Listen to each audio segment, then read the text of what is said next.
할렐루야. 하나님 영광 받으실 줄 믿습니다. 오랜만에 새해 첫 주일에 기가 호강했다. 그렇죠? 하나님이 얼마나 기뻐하셨을까. 또 우리 시온 찬양대의 힘찬 찬양이 하나님의 영광을 드러냈고, 하나님 임재가 올 한 해에 여러분의 삶과 가정과 일터에 충만할 수 있기를 축복합니다. 올해 우리 교회의 표어, 또 우리 통합적 총회가 표어를 복음으로 교회를 새롭게, 세상을 이롭게라는 표어를 가지고 출발합니다. 새해가 되면 늘 단체나 기관에서 사자성어를 발표를 해요. 교회도 사자성어를 발표를 했더라고요. 재밌는 그 주식회사가 있는데, 이 주식회사가 코시스라는 주식회사에서 이 사자성어를 천하무인이다, 이렇게 사자성어를 정했더라고요. 처음에 나는 천하무인해서 무협지 이름인가 싶었는데 들어가 보니까 그 뜻이 아니더라고요. 이 천하무인은 천하에 남이 없다, 모든 사람을 내 몸같이 여기고 존중하자, 이런 뜻이에요. 그렇다면 천하무인이라는 사자성어가 어떻게 탄생되었는가를 살펴봤더니만, 중국의 성인 중에 한 명이었던 묵자라는 사람이 있었어요. 이 묵자는 공자의 제자인데, 공자의 가르침에는 예법이 너무나 깊이 관여되어 있어서 이것으로는 세상을 변화시킬 수 없겠다 싶어서 독자적 걸음을 시작하게 되고 학문을 연구하게 되다가, 지금이야 생각해 보니 하나님께서 그 마음을 기이 여겼어요. 이 묵자는 하나님을 알았어요. 하나님이 구세주다, 이걸 알았던 거예요. 그래서 많은 후대 학자들이 연구하다가 우리나라의 그 기세춘이라는 한학자가 이분을 연구하다가 하나님이라는 단어 때문에 문익한 목사하고 글을 주고받다가 책 한 권을 펴내게 되는데, 이 책 이름이 예수와 묵자예요. 예수와 묵자라는 책의 내용이 방대하니까 여러분에게 설명은 못 드리겠고, 이 묵자라는 분이 하나님이 누구신지를 알았어요. 그래서 천하무인이란 말을 꺼내냈던 거예요. 천하에 남이 어디 있겠어요. 그리고 하나님의 마음은 모든 사람을 내 몸같이 사랑하라라는 것을 일깨워줬던 거죠. 그래서 이 묵자의 사상을 다시 한번 깊이 연구해보고 싶을 정도로 하나님에 대해서 잘 알았던 인물이었던 거예요. 이 말을 지금 교희의 사자성어로 표현해보면 봉생마중이라는 말과 거의 흡사해요. 봉생마중이라는 말은 산밭에 쑥이 함께 자란다, 그런 뜻이거든요. 여러분, 쑥은 곧게 자라는 습성이 없어요. 그런데 산밭의 쑥은 곧게 자라요. 기막힌 원리고 이치고 하나님의 뜻이 어디에 있는가를 자연 계시를 통해 우리에게 많이 깨닫게 해요. 여러분, 산밭에 쑥 자라는 걸 보신 적 있습니까? 쑥은 자꾸 옆으로 퍼지게 하고 구불구불하게 자라는데, 산밭에서는 쑥이 삶처럼 쭉쭉 뻗어 있는 거예요. 그래서 이것을 교회의 용어로, 우리 통합적 용어로 바꾸면 복음으로 교회를 새롭게, 세상을 이롭게 하는 거예요. 그리스도인이 삶처럼 곧게 서 있으면 구불구불하고 풍파 많은 세상 사람들이 그리스도인 우리를 통해서 산밭의 쑥처럼 바르게 자라서 세상의 이로움과 세상이 하나님 나라가 도래되는 기막힌 것들을 경험하게 된다 말씀하기 때문이죠. 그래서 올 한 해 우리가 정말로 삶처럼, 봉생마중처럼 우리가 굳게 서서 복음으로 바로 서 있으면 세상도 우리를 통해 복음으로 의롭게 되는 놀라운 역사가 있을 줄 믿습니다. 그렇다면 복음으로 교회가 먼저 새롭게 될 수 있는, 그래서 세상을 이롭게 할 수 있는 비결이 뭔가? 성경은 우리에게 말씀해요. 회개를 해야 된다. 400년의 어둠을 뚫고 세례 요한이 강야에서 외치는 자가 소리가 있었어요. 회개하라, 하나님 나라가 가까이 왔다. 그러므로 제 사함을 받으라. 이 말 앞에 수많은 사람들이 세례요한께로 나와서 제3을 받는 회개의 세례를 받게 되지요. 그 말씀이 마가복음 1장 5절에 있는데요. 온 유대 지방과 예루살렘 사람이 다 나아가 자기 죄를 자복하고 요단 강에서 그에게 세례를 받더라. 여러분, 회개가 얼마나 중요한지를 우리에게 다시 한번 일깨워 주는 말씀이죠. 여러분, 회개하지 않으면 우리는 세상을, 교회를 새롭게 하지도 못하고 이롭게 하지 못해. 우선되는 게 회개이기 때문에 그래. 회개라는 게 뭐예요? 내가 잘못 된 길을 가고 있구나. 내가 이렇게 많은 범죄를 저질렀구나. 주님께서는 악은 모양조차도 버리는데 내 속에는 끊임없이 탐욕과 악으로 가득 차 있구나. 이것들을 깨닫게 하시는 성령 복음의 말씀을 듣고 두 손을 굳건 쥐고, 그렇습니다 주님, 나 이젠 제 길에서 돌아서겠습니다. 내 악한 마음으로부터 돌아서서 주님의 마음으로 바꾸겠습니다. 그래서 단호하게 돌아서서 주님께로 돌아오는 것, 나아가는 것이 회개가 아니겠습니까? 하나님은 모든 천하 인간에게 양심이라는 것을 선물로 주셨어요.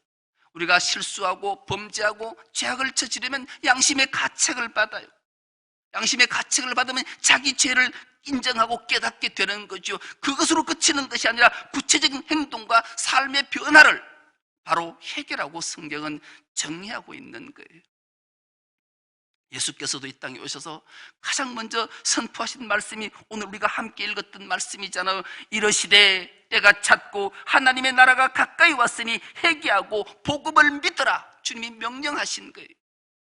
우리 모두가 하나님 나라가 가까이 왔으니 회개하고 복음을 믿는 은혜가 있기를 축복합니다. 깨닫고 돌아서고 하나님 품에 안기는 거예요. 그럴 때 놀라운 역사가 나타나기 때문이죠. 회개한 자에게는 하나님이 그 모든 죄들을 다 덮으시고 기억조차 않으시고 우리에게 놀라운 은총과 복과 능력을 덧입혀 주실 줄 믿습니다. 그래야 할 때 우리는 새롭게 되는 역사가 있게 되는 거예요. 새롭게 되는 거예요. 여러분, 우리가 새롭게 된다는 게 어떤 게 새롭게 되는 걸까요? 한동대 초대 총장으로 있었던 분을 우린 기억해요. 이분이 2019년 6월 30일에 소천을 당하셨더라고요. 김영길 총장이 한동대의 초대 총장으로 부름을 받고 그에게 한 말들이 의록처럼 남아서 우리의 심령을 울리는 말들이 있어요. 그가 가장 처음 한동대에서 한 말씀이 이 말씀이더라고요. 한동대는 또 하나의 대학이 아니라 새로운 대학이다. 놀라운 말씀을 했어요. 그리고 이분의 한동대 업적들이 되게 많이 남겨놨더라고요. 가장 중요한 것, 놀라운 것, 한동대는 지금도 이어질 줄 믿지만 무감독 시험을 치러요. 감독이 없는 시험을 치러요. 여러분, 부끄러운 고백을 하자면 신학생들도 하나님 복음을 전하는 신학교 있을 때 저 컨닝 해봤거든요. 그러니 이 한동대가 얼마나 위대한 대학인 걸 일깨워주잖아요. 무감독 시험을 하면서 이렇게 말을 했더라고요. 이 유혹을 이겨내지 못하면 세상에 결코 승리할 수 없다. 여러분, 컨닝하고 싶은 마음을 이겨내지 않고 이런 유혹을 이겨내지 않으면 안 된다. 그리고 또 그 유명한 한 말씀을 이 양반이 또 남겼더라고요. 배워서 남 주자. 한동이는 배워서 남을 줘야 된다. 이 하나님의 심령들을 절절히 담아놨더라고요. 그리고 오직 이 세상의 믿으리 하나님 한 분뿐이다. 이렇게 주창했던 분이에요. 그가 2019년 6월 30일 하나님의 부름을 받을 때 유언을 이렇게 남겼더라고요. 여보, 나 예수님 때문에 참 행복했어. 당신 덕분에 참 감사했어. 이 유언 남기고 하나님의 부름을 받았더라고요. 그럼 복음을 듣고 회개한 자, 새롭게 되는 놀라운 역사를 경험케 했고, 이 새롭게 되는 역사는 오늘 우리에게 얼마나 중요한가를 일깨워주는 거예요. 그리고 복음으로 새롭게 된 자가 반드시 해야 될 일이 있는 거예요. 오늘 본문에도 나오는 신명기 16장 11절 말씀을 우리가 다시 한번 봉독해 보겠습니다. 너와 내 자녀와 노비와 내 성중에 있는 레위인과 및 너의 중에 있는 객과 고아와 가부가 함께 내 하나님 여호와께서 자기 이름을 두시려고 택하신 곳에서 내 하나님 여호와 앞에서 즐거워할지니라. 아멘. 이 배경이 이런 거예요. 유대인들은, 이스라엘 백성들은 절기가 7절기가 있는데요, 그 중에 특별히 세 절기는 반드시 지켜야 되는 거예요. 지키지 않으면 죽이라고 말할 정도예요. 첫 번째 절기가 유월절이에요. 유월절은 자기는 아무것도 한 것이 없어요. 무조건 하나님의 은혜로 구원을 받은 자예요. 유월절로 시작해서 수장절로, 절기로 시작해서 절기로 마치는 나라가 이스라엘 나라예요. 그런데 이 유월절과 수장절 중간에 탁 끼어있는 절기가 하나 있는데 77절이라고 해요. 77절은 이제 하나님께서 구원받은 걸 감격하고 7주를 7번 보내서 7자는 큰 순이 2개가 합치면 너무 커서 하루를 더 쉬어서 오순절이라 하는, 이 오순절날 성령이 이미 임해서 우리에게 놀라운 역사, 교회가 탄생되는 교회 생일이 오순절이잖아요. 그 77절에 수확한 것들로 이웃들과 나누는 거예요. 복음으로 새롭게 된 자는 반드시 세상을 이롭게 해야 되는데, 세상을 이롭게 하는 가장 비천하고 가장 소외받고 누구의 도움 없이 살 수 없는 존재들이 딱 세 부류가 있는데, 객과 고아와 가부다, 이렇게 하나님 말씀하는. 지금이야 뭐 가부는 오히려 쌀이 서말이라서 행복하고 너무 좋다, 혼자 사는 게 왜 이래 좋노, 그래서 남편하고 사는 자들이 힘들면 결혼하자 할 정도로. 그렇지만 그 당시는 가부는 누구의 도움 없이는 결코 살 수 없는 존재예요. 고아는 두말할 것도 없지요. 그리고 객도 마찬가지, 나그네들도 누군가의 도움이 없이는 단 한순간도 살 수 없는 존재들을 하나님은 성경에 기록하고 그들을 이롭게 하라고 말씀하는 거예요. 왜요? 구원받은 너희가 바로 오늘 우리가 그자였기 때문이다, 성경은 말씀해요. 여러분, 우리가 하나님 우리를 구원하시기 이전의 삶을 돌아보면 누구의 도움 없이는 아무도 살 수 없는 존재인 우리를 긍휼히 여기고 불쌍히 여겨서 하늘 영광 보좌를 버리시고 이 땅에 오셔서 우리를 구원하신 그 주님의 은총을 기억한다면, 그 복음으로 우리가 회개하고 하나님의 자녀가 되는 권세를 얻었다면, 하나님 부으신 놀라운 복들을 가지고 세상을 이롭게 해야 되는 것을 반드시 기억하고, 세상에 가난하고 소외받고 아파하고 힘들어하는 자들을 이롭게 하는 것이 복음으로 새롭게 된 교회가 반드시 해야 될 일이라고 주님 우리에게 말씀하시는 거예요. 우리 모두는 복음으로 새롭게 된 자인 줄 믿습니다. 그래서 세상을 이롭게 하는 자가 되는 은혜가 있기를 축복합니다. 그렇게 세상을 이롭게 할 때 놀라운 역사를 하나님이 선물로 주신대잖아요. 사도행전 2장 47절 말씀도 우리가 한 목소리를 합독해 보겠습니다. 시작. 하나님을 찬미하며 또 온 백성에게 칭송을 받으니 주께서 구원받는 사람을 날마다 더하게 하시니라. 아멘. 그렇습니다.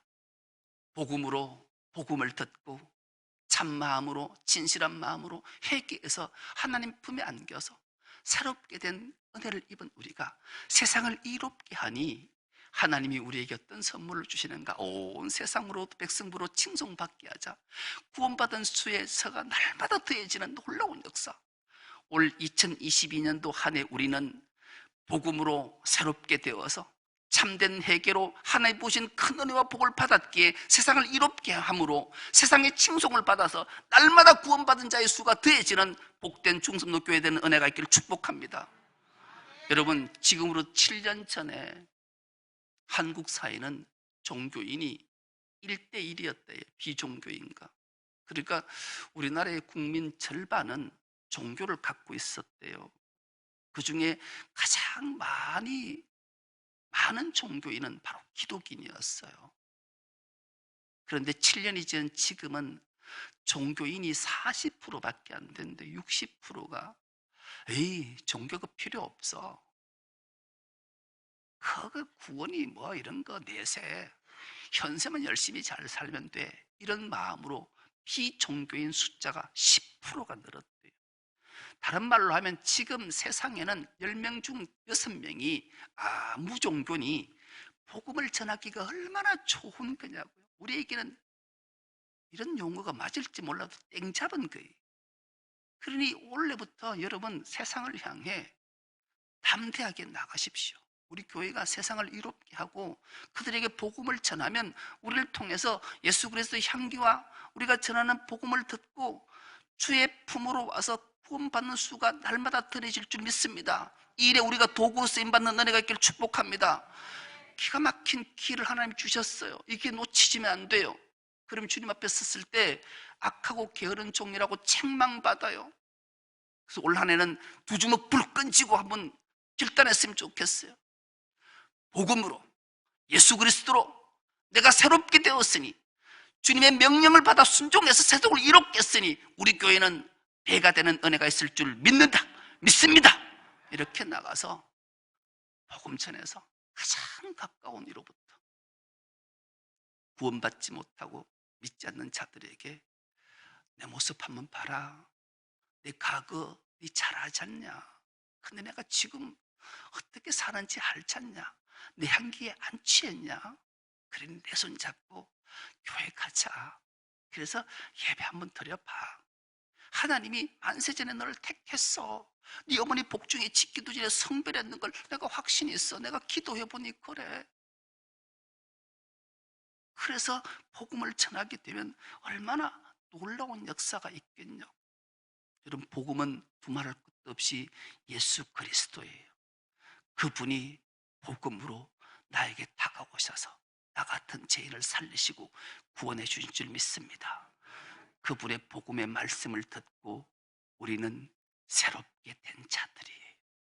하늘 백성이 되어서 하나님의 자녀가 되어서 근세 입은 자들이 마땅히 나 같은 죄인을 구속해 주셨으니 나에게 주신 그 큰 은혜와 복으로 세상에 가난하고 소외받고 갇히고 아파하고 헐벗은 자에게 먹을 것 주고 마실 것 주고 입을 것 주고 신방하고 그러면 주님이 착하고 충성된 종이라 하고 우리에게 놀라운 은총과 복을 더해 주실 줄 믿습니다.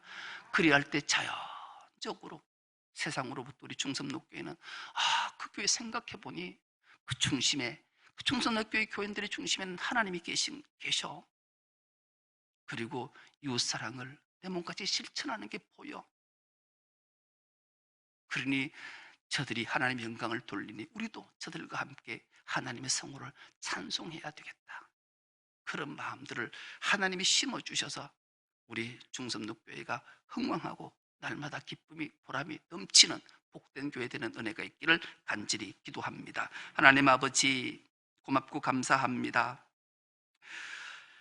2022년 새해를 허락하시고 복음으로 교회를 새롭게 세상을 이롭게 하라는 표어로 세상을 나갑니다.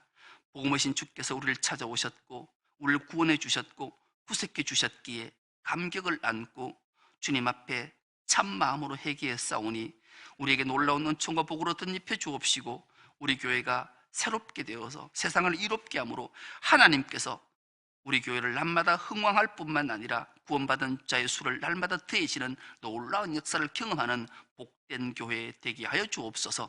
감사드리오며 예수님의 이름으로 기도드리옵나이다.